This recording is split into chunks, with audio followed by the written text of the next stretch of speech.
வறுமை உச்ச தாண்டவமாடியது. அவருடைய உடம்பில் ஒரு நடுக்கம் வந்துவிட்டது.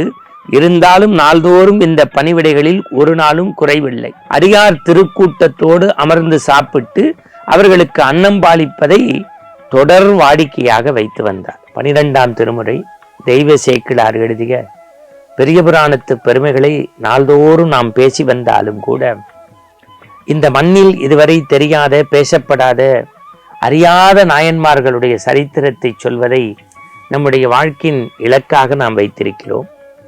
அந்த வகையில் இன்றைய தினம் அறிவாட்டையார் என்கின்ற நாயனாரினுடைய சிறப்பு குறித்து சிந்திக்க இருக்கின்றோம்.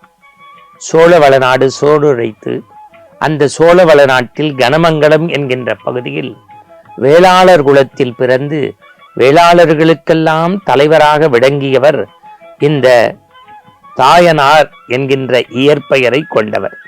இந்த தாயனார் தான் பிற்காலத்தில் அறிவாட்டையாரா மாறுறாரு. அது எப்படிங்கிறத பார்க்கலாம். முதல்ல இவருடைய சிறப்பு தெரிஞ்சுக்கலாம். இந்த சோழவள நாட்டின் கனமங்கலத்தில் வாழ்ந்து வந்த தாயனார் மிகச்சிறந்த சிவபக்தர், சிவ அன்பர், சிவபித்தர்.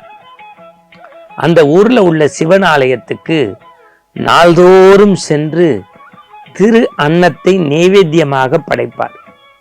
அது என்ன திரு அன்னம் நைவேத்தியம் அப்படின்னு கேட்டா, சென்னல் அரிசிச்சோறு, சென்னல்ல பண்ண அரிசிச்சோறும் அற்புதமான அடிசில் கீரையும் மாவிடுவையும் தன் தலையிலே சுமந்து கொண்டு போய் சரியா ஒவ்வொரு நாளும் அங்கு உள்ள சிவன் ஆலயத்தில் படைத்து அதை சுவாமிக்கு நைவேத்தியம் செய்து அடியார் திருக்கூட்டத்தோடு அமர்ந்து சாப்பிட்டு அவர்களுக்கு அன்னம் பாலிப்பதை தொடர் வாடிக்கையாக வைத்து வந்தார்.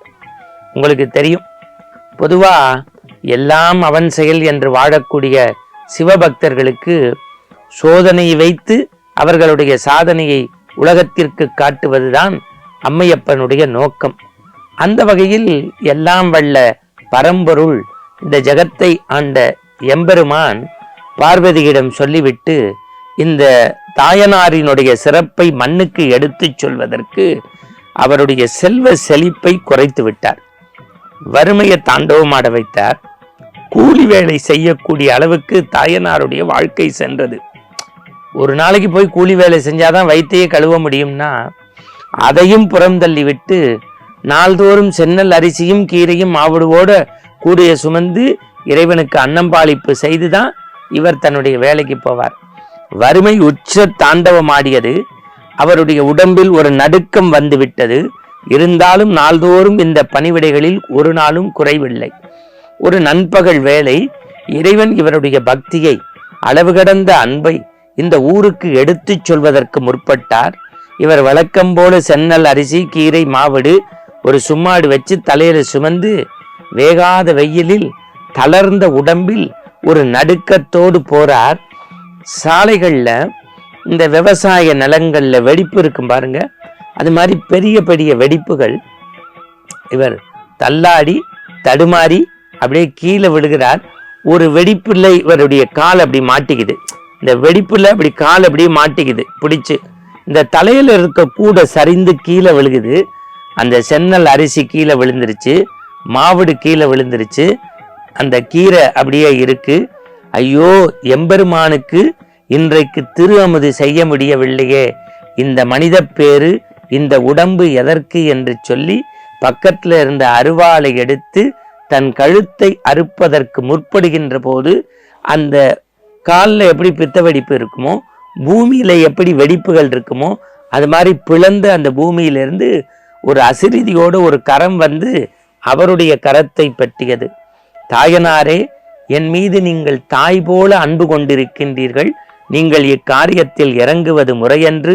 உங்களுடைய அன்பை, பக்தியை, மேன்மையை உலகத்திற்கு காட்டுவதற்குத்தான் இந்த நாடகம் என்று சொல்வதை போல அசிரிதி சொல்லி அருவாளை அப்படி தூக்கி வாங்கி போடுறாரு. அவர் கண்வெடித்து பார்க்கிறார். எம்பெருமான் காட்சி. இவருடைய மனைவி, இவர் அரிசி கொண்டு போகும்போது மனைவி பஞ்சகவியத்தை சொம்பளை எடுத்துக்கிட்டு போவாங்க. அந்த மனைவியும் கீழே விழுந்து கிடக்காங்க. 2 பேருக்கும் ஆனந்த கூத்தானின் அன்பு காட்சி. சிவத்தொண்டை நாள்தோறும் பிறகு செய்து சிவபதம் அடைந்தார்.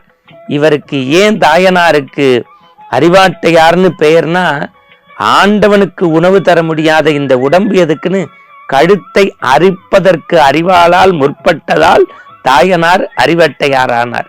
நம்ம கண்ணப்பரையும் சிறுத்தொண்டரையும் பூசலாரையும் காரைக்கால் அம்மையாரையும் கமலவதியும் மட்டுமல்ல, இந்த அறிவாட்டார் போல இருக்கக்கூடிய அடியார்களை நினைக்கின்ற போதே எம்பெருமான் மீது அவர்கள் வைத்த ஆனந்தத்தை உணர தெரிய முடிகிறது. மீண்டும் நாளை சந்திப்போம்.